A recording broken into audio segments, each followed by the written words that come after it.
তিনজন মানুষ অলরেডি আগে থেকে জান্নাতে ঘর পেয়ে গেছে। সে তিনজনের নাম কে বলতে পারবেন? এতক্ষণ ধরে সার্চ করেননি তো আবার?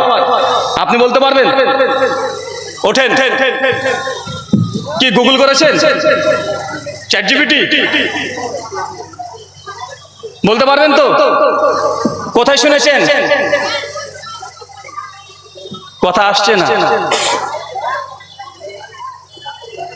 কি বলছে গো?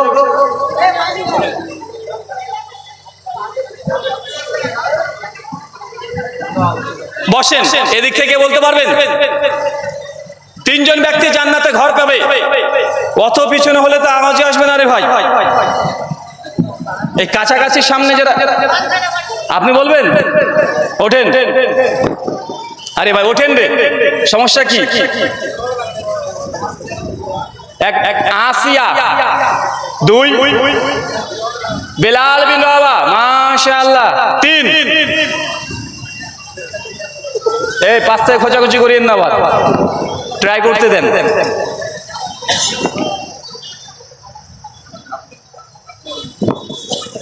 সুমাইয়া রাদিয়াল্লাহু তাআলা আনহা, মাশাআল্লাহ, তিনজনের নাম বলেছে। আচ্ছা, যে দাঁড়িয়েছিলেন বলেন, উনি তিনটে ঠিক বলেছে না ভুল বলেছে? কয়টা ভুল বলেছে? দুটো ভুল বলেছে। চ্যালেঞ্জ করছেন? আরে সর্বনাশ,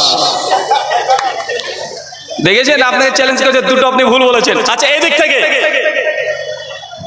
আরে ভাই বলেন রে ভাই, কেউ নাই?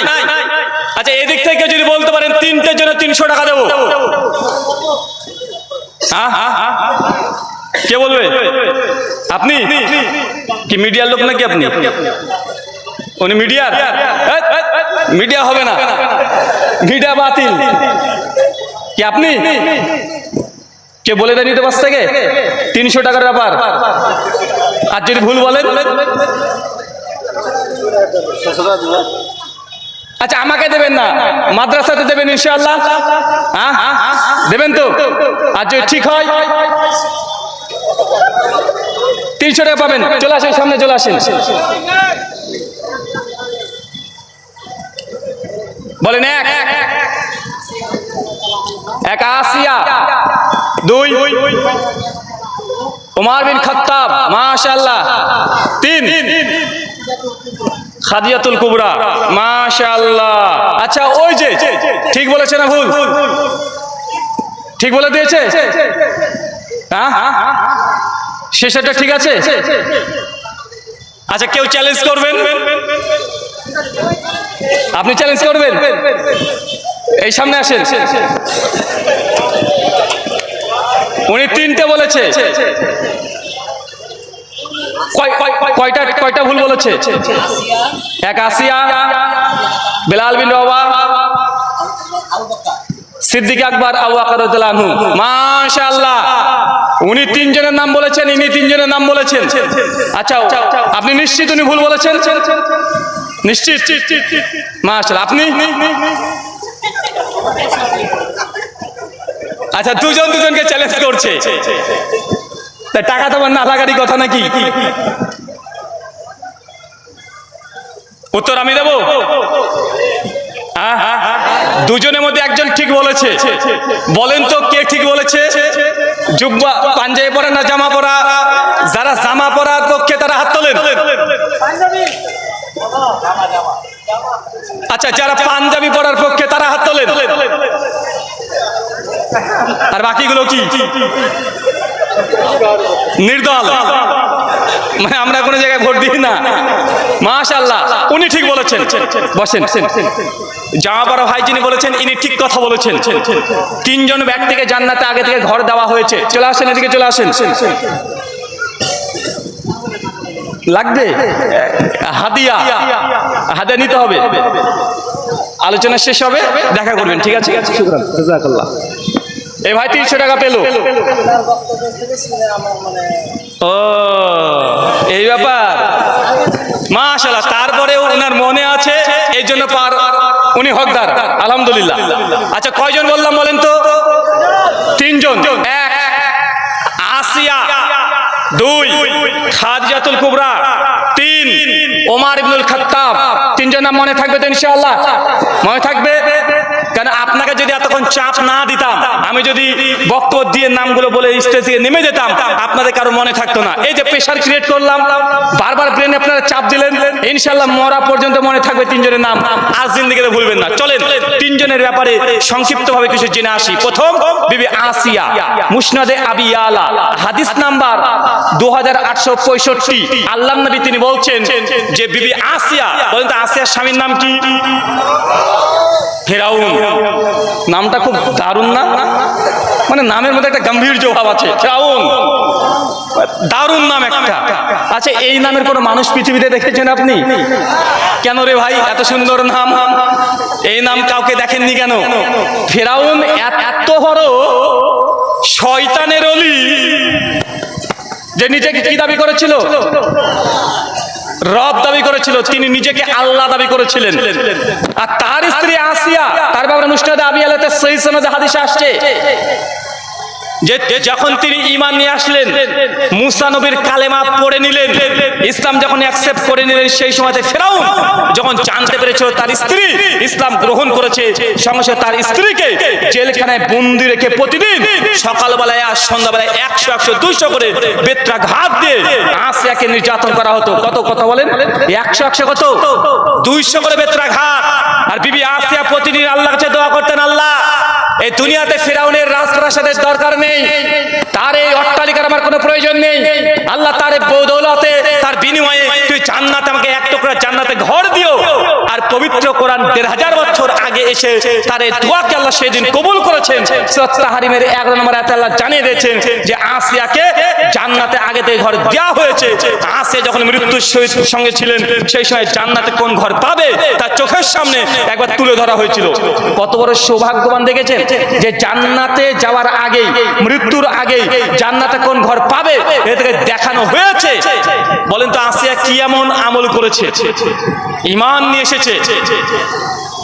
সবচেয়ে বড় কথা, আমাদের মায়েদেরকে আসিয়ার কাছ থেকে শিখতে হবে আলাইহিস সালাতু ওয়াস সালাম। আসিয়া ফিরাউনের মতো বদ মানুষের সংসার করেছে। কার মতো মানুষের?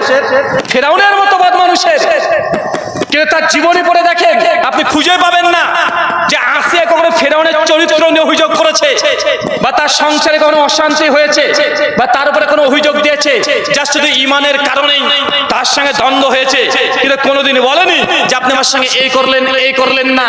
কিন্তু আমাদের মায়েরা দেখেন, আমাদের বোনেরা দেখেন, মানে একটু যদি স্বামীর সঙ্গে 19-20 হয়ে যায়, 20 বছর ধরে সংসার করছে, 19-20 যদি হয়ে যায়, পাল্টা ডাইরেক্ট আপনার মুখের উপরে বলে দিবে যে তোমার সঙ্গে 20 বছর ধরে সংসার করছি, জীবনে আমাকে সুখে রাখতে পারলে না। ভাই বলে কি বলে না? আমি বলে তোমার সংসার করে যাচ্ছি, অন্য কোনো মেয়ে হলে না তোমার ভাত খেত না। মায়েরা বলে কি বলে না কথা? গতবার বাংলাদেশে যখন প্রোগ্রাম করছিলাম, একজন যুবক প্রশ্ন লিখে দিয়েছে, প্রশ্নোত্তর পর্বে, দেখবেন ইউটিউবে পাওয়া যাবে। উনি লিখছেন যে রুহুল আমিন ভাই, আমার স্ত্রীর সঙ্গে বিয়ে হয়েছে বেশ কয়েক বছর হয়ে গেল, তো স্ত্রীর সঙ্গে একটু ঝামেলা হলে কথায় কথা আমাকে বলে যে তোমার আমার মতো মেয়ে বলেই তোমার ভাত খেয়ে যাচ্ছে, অন্য কোনো মেয়ে হলে তোমার সংসার করতো না। তো একটু যদি ঝামেলা হয় সঙ্গে সঙ্গে বলে দেয়, 10-12 দফা আপনি আমাকে বলে দিয়েছে। এখন বলেন তো এই মেয়েটাকে, এই বউকে তালাক দেওয়া যাবে? মানে আমার হচ্ছে তালাকের মাসালা জানতে যাচ্ছে। আমি বলছি হ্যাঁ, আমি বিপদে পড়ি, তোমার বউয়ের তালাকটা করিয়ে দিই। আর তোমার স্ত্রী যখন আমাকে ভিডিওতে দেখবে আর গালি দেবে, এই হুজুর আমার সংসার শেষ করেছে, আর তো আমি ওর মধ্যে যেতে চাই না। তো যখন মাসালা জানতে চাইছো, টক ঝাল লবণ দিয়ে দিই।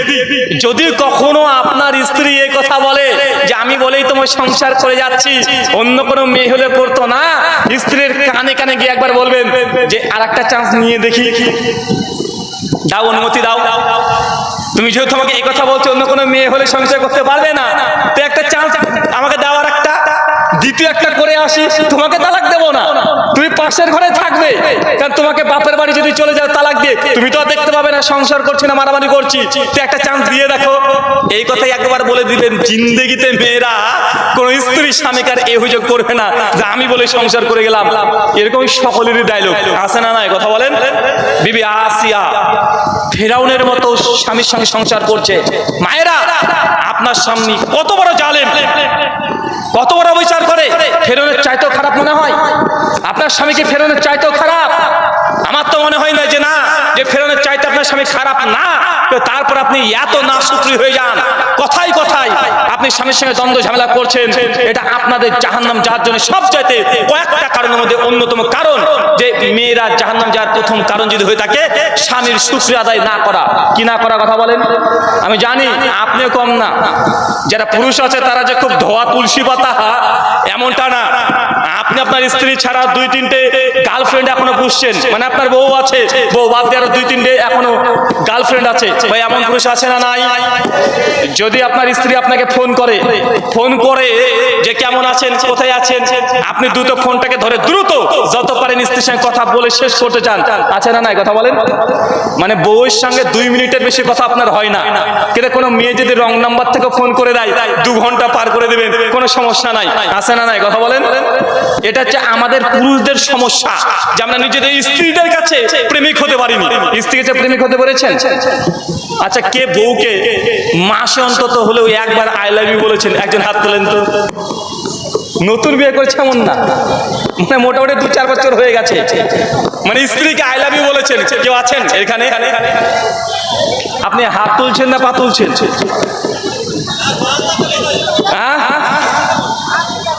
আরে ভাই হুজুর কি বলে, স্ত্রী করে আই লাভ ইউ কে বলে নাকি? ওটা তো গার্লফ্রেন্ডকে বলে। আরে না রে ভাই, ঘুরে ফিরে ওকে বলবেন। ওকে বলতে আপনার নিজের স্ত্রী যেটা আছে তাকে বলবেন। যদি এই কথা তাকে মাঝে মধ্যে যদি বলেন না, সারা রাত দেখবেন আপনার হাত পা টিপে দিতে দিতে কখন আপনি ঘুমিয়ে যাবেন বুঝতে পারবেন না। আর যদি আপনি দূরত্ব বজায় রাখেন, রাত্রিবেলাতে কখন যে আপনার গলা কাছে হেসে নিয়ে চলে আসবে, দেখবেন রাত্রিবেলাতে শেষ। দেখতে পাচ্ছেন না ভাইজান? এখন ঘুমানো রিস্ক, কখন না জানি দাঁত দিয়ে একটা কোপ মেরে দেয়। তার সঙ্গে শত্রুতা করিয়েন না, ওটা ঘরের মানুষ, ওর সঙ্গে মানে খবরদার 1 সেকেন্ডের জন্য যেন শত্রুতা না হয়। যদি কখনো ঝামেলা লেগেও যায়, ঘুমের আগে হাত পা ধরে হলেও ক্ষমা চেয়ে নেবেন, নচেত ঘুমাবেন, আপনার গলাটা দেখবেন সকালবেলায় নাই। তাই এই ভুলটা করেন না। আল্লাহ সুবহানাহু ওয়া তাআলা আমাদের দাম্পত্য জীবনে স্বামী স্ত্রীর মধ্যে মিল মহব্বত ভালোবাসা তুই জাগিয়ে দাও, চলো পড়ি আমিন। সম্মানিত সুধী, জান্নাতে ঘর প্রথম যিনি পেয়েছেন তার নাম কি বললাম? 1 নাম্বার আসিয়া, 2 খাদিজাতুল কুবরা। ইনি কে? মুহাম্মদ সাল্লাল্লাহু আলাইহি ওয়াসাল্লামের স্ত্রী। যদিও বাংলাদেশে কোন এক বক্তা এই কথা বলে ভাইরাল হয়ে আছে। কি কথা? যে খাদিজা রাদিয়াল্লাহু আনহা জিন্দেগিতে 1 ওয়াক্ত নামাজ পড়ে নাই, হজ করে নাই, যাকাত দেয় নাই, জিন্দেগিতে কখনো পোশাক মানে পর্দা করে নাই। এই যে কথাগুলো বলেছে না, সম্পূর্ণ গাঁজাখুরি কথা। বুঝলেন না ভাইজান? যে আম্মা খাদিজা রাদিয়াল্লাহু আনহা, তার টাইটেল হচ্ছে খাদিজাতুত তোহরা, পবিত্র। মানে সে বেপরদা চলবে জাহিলি যুগে, এটা হতেই পারে না। আমার খাদিজার ব্যাপারে অনেকগুলো জীবনী গ্রন্থ আছে। ইমাম যাহাবী রাহিমাহুল্লাহ সিয়ারু আলামান নুবালাতে প্রথম খণ্ডে সাহাবীদের জীবন আলোচনা করতে গিয়ে তিনি আলোচনা করেছেন, এমন ঘটনা কেউ নকল করে নাই।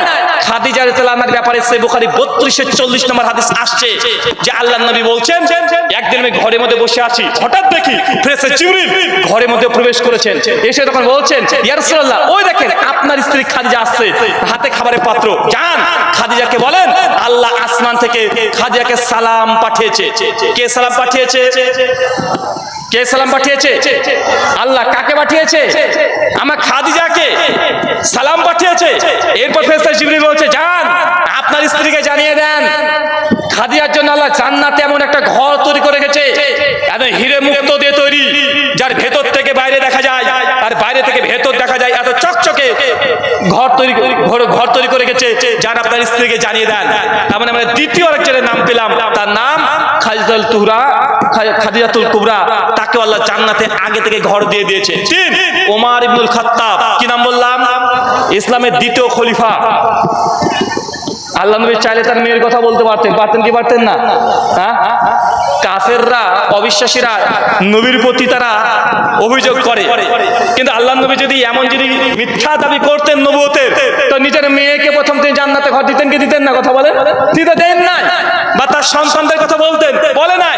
তার নিজের আত্মীয় স্বজনকে বলছেন না। তৃতীয় ব্যক্তি ওমর ইবনুল খাত্তাব, তাকেও জান্নাতে ঘর দেওয়া হয়েছে। সহিহ বুখারী 3820 নম্বর হাদিস। এই তিনটে হাদিস আপনার সামনে রেখে বোঝানোর চেষ্টা করলাম যে জান্নাত তো সত্য, জান্নাতে আপনি ঘর পাবেন এটাও সত্য, বিন্দু পরিমাণে কোনো সন্দেহ নেই। এখন আমরা তো বুঝলাম তারা তো নবী, তারা তো সাহাবী, তারা জান্নাতে ঘর পেয়ে গেছে, এটা মানা যায়। কিন্তু আমাদের জন্য কি আছে?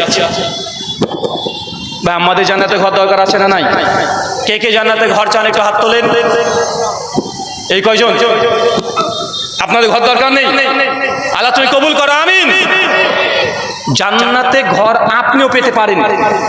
আল্লাহর নবী আমাদেরকে এতিম ছেড়ে দেন নাই। শুধু যে সাহাবীগণ পেয়ে গেছেন তা না, এখনো এই অফার আমাদের জন্য আল্লাহ নবী রেখে গেছেন। আর ছোট্ট ছোট্ট আমল করলে জান্নাতে ঘর পেয়ে যাবেন। কেন? কারণ আমরা তো নবীকে না দেখে ঈমান এনেছি। আপনি আল্লাহ নবী মুহাম্মদ সাল্লাল্লাহু আলাইহি ওয়াসাল্লামকে দেখেছেন? কথা বলেন। নবীকে কেউ কখনো সচক্ষে এতগুলো মানুষ কেউ দেখেছেন? না। তার কণ্ঠস্বর কেমন ছিল কখনো শুনেছেন? না। যার বাড়ির চাইতে আমাদের বাড়ির দূরত্ব প্রায় 10,000 কিলোমিটার। কোথায় সে মক্কা আর কোথায় সে আমাদের ইন্ডিয়া? 10,000 কিলোমিটার দূরত্ব। যে চলে গেছে আজকে 1,500 বছর আগে, যার সঙ্গে আমাদের কোনো রক্তের সম্পর্ক নেই, সেই ব্যক্তিকে না দেখে আমরা ভালোবাসছি। বাসছি না? ভারতবর্ষে UP, Uttar Pradesh, I love Mohammad এই কথা লেখার জন্য হাজার হাজার মুসলমান জেলখানাতে এখন তারা কারারুদ্ধ আছে। হাজার হাজার মুসলমানের বিরুদ্ধে তারা বিভিন্ন রকমের অভিযোগ উত্তোলন করছে কি করছে না? যে ব্যক্তির কারণে আই লাভ মোহাম্মদ এই শব্দ বলছে, কোন মুসলমান আজকে যারা জীবিত আছে কেউ নবীকে স্বচক্ষে দেখে নাই, তারপরেও নবীর প্রতি ভালোবাসা হৃদয়ে আছে না নাই? নবীর বিরুদ্ধে কেউ যে টুক একটা শব্দ করে দেয়, মুসলমানের ব্রেন নিতে পারে না। নিজের বাপের বিরুদ্ধে যদি 4-5টা গালিও দিয়ে দেয়, মায়ের বিরুদ্ধে কথা বলে দিলেও মুসলমান সহ্য করে নাই। নবীর বিরুদ্ধে একটু বাজে শব্দ কেউ যদি প্রয়োগ করে, মুসলমান আমাদের হৃদয় নিতে পারে না, মাথাতে উল্টাপাল্টা কাজ করে। এটার নামই হচ্ছে ঈমান। এটার নাম কি? এটা ঈমান।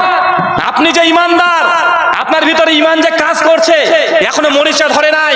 আল্লাহ সুবহানাহু ওয়া তাআলা আমাদেরকে এমন ঈমান দিয়েছে, এই জন্য আল্লাহ সুবহানাহু ওয়া তাআলা আরো একবার শুকরিয়া সুজুদ আদায় করি, সকলে পড়ি আলহামদুলিল্লাহ, যে আল্লাহ সুন্দর, এত সুন্দর আমাদেরকে ঈমান দান করার জন্য। চলেন আপনিও জান্নাতে ঘর পেতে পারেন। 5টা আমল বলবো। কয়টা? কথা বলেন। 5খানা আমল বলবো। এই আমলগুলো করলে জান্নাতে ঘর পেয়ে যাবেন। আলোচনা সবকিছু ভুলে গেলেও এই 5টা আমল বাড়িতে নিয়ে যাবেন। এটা হচ্ছে আজকের গোটা আলোচনার ফল কথা, সার কথা। এই 5টা আমল বাকি মানুষ যারা আসেনি তাদের কাছে শেয়ার করবেন যে ভাই এই 5খানা আমল করেন। সহিহুল বুখারী হাদিস নাম্বার 450, আল্লাহ নবী বলছেন, কেউ যদি দুনিয়াতে একটা মসজিদ নির্মাণ করে দেয়, বাইতুল ফিল জান্নাহ, জান্নাতে আমি আল্লাহ তাকে একটা ঘর দিয়ে দিব। কি নির্মাণ করতে হবে? চাচা কি নির্মাণ করতে হবে? পারেন তো ইনশাআল্লাহ? হুজুর আমার নিজেরই তো বাড়ি নাই, মসজিদ তৈরি করবো কিভাবে? নিজেরই তো বাড়ি নেই, তৈরি করতে পারিনি, টিন দিয়ে আছি। চাচা ইসলাম তো কঠিন নয়। নবী আমাদের কাছে এসেছে সহজ জিনিস নিয়ে। সুনান ইবনে মাজাহ হাদিসের 738 শেখ আলবানী সনদ সহিহ বলেছেন, আল্লাহ নবী বলতে বলতে এই কথা পর্যন্ত বলছেন, কোন ব্যক্তি যদি দুনিয়াতে একটা পায়রার ডিমের সমান, পায়রার ডিমের সমান, পায়রার খাঁচার সমানও একটা যদি মসজিদ তৈরি করে দেয়, বাইতুল ফিল জান্নাহ, আমি আল্লাহ তাকে জান্নাতে ঘর দিয়ে দিব। চাচা বলেন তো কত বড়? কথা বলেন। পায়রার ডিমের সমান, খোপের সমান। কথা বুঝতে পারলেন না মনে হয়? এখন পায়রার ডিমের সমান বা পায়রার ঢোপের সমান কি মসজিদ তৈরি করা যায়? এটা তো করা যায় না। এটা কিভাবে করবেন? ইমাম হাজার আসকালানী রাহিমাহুল্লাহ ফতুল বারি আলা সহিহ বুখারী 450 নম্বর হাদিসের অধীনে ব্যাখ্যা করতে গিয়ে তিনি বলছেন, এই হাদিসের অর্থ এটা নয় যে পায়রার ঢোপের সমান একটা মসজিদ তৈরি করতে হবে। এই হাদিসের হাকিকত অর্থ এটা, কেউ যদি আল্লাহর ঘরে মসজিদের জন্য যা দান করবে, যা সাদকা করবে, তার বিনিময়েও আল্লাহ জান্নাতে ঘর দেবে। ইনশাআল্লাহ আমল করতে পারবো তো? পারবো তো ইনশাআল্লাহ? এই হাদিসের বাস্তবতা দেখেছিলাম মালয়েশিয়াতে যখন গিয়েছিলাম, কুয়ালালামপুর ক্যাপিটাল সিটি মালয়েশিয়ার। ওখানে ইংরেজিতে লেখা আছে এবং বাংলাদেশে এটা বহু চর্চিত। বাসার তাকওয়া মসজিদে যখন গিয়েছিলাম, তো মসজিদের বাইরে লেখা আছে এক মুসাল্লা 55,523 টাকা। আমি তখন বুঝতে পারলাম না যে এক মুসাল্লা 55,000 সামথিং এত টাকা কিসের। মসজিদ কর্তৃপক্ষকে জিজ্ঞাসা করলাম, ভাইজান এটা কি?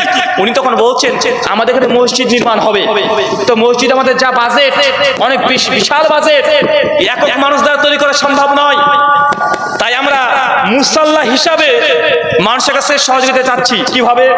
মুসাল্লা মানে একজন মানুষ নামাজ পড়তে পারে এতটুকু জায়গা, মানে এক যায় নামাজ, আপনার ভাষাতে 2 ফিট বাই 4 ফিট। কথা বুঝতে পারলেন?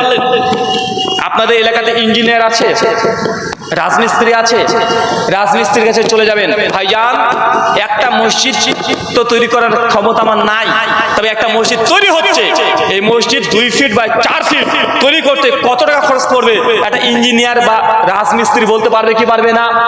একদম স্কোয়ার ফিট হিসাবে ধরে আপনাকে বলে দিবে যে এক মুসাল্লা মানে 2 ফিট বাই 4 ফিট। মসজিদ তৈরি করার জন্য জমি, সিমেন্ট, ইট, পাথর, রং, ইলেকট্রিক, লাইট খরচ সমস্ত কিছু দিয়ে তিনি একটা আপনাকে এমন বলতে পারবে কি পারবে না? ওতরে 25,000, 30,000, 50,000 আপনি আজকে এই মজলিসে নিয়াত করে ওঠেন, আল্লাহ তোমার জন্য বড় একটা মসজিদ তৈরি করতে না পারলে কি হয়েছে, ইনশাআল্লাহ অন্তত দুনিয়াতে একজন মানুষ নামাজ পড়তে পারে এমন একটা মসজিদ কায়েম করে যাব ইনশাআল্লাহ। হতে পারে 25,000 বা 30,000 মৃত্যুর আগের পর্যন্ত ইনশাআল্লাহ দিতে পারবো কি পারবো না? আরে বেদাতিরা বাপ মারা গেলে 2 লাখ 4 লাখ টাকা খরচ করে মরা মানুষের খানা খাওয়িয়ে দেয়, 6-7টা গরু জবাই করে খাওয়িয়ে দেয়, আছে না নাই?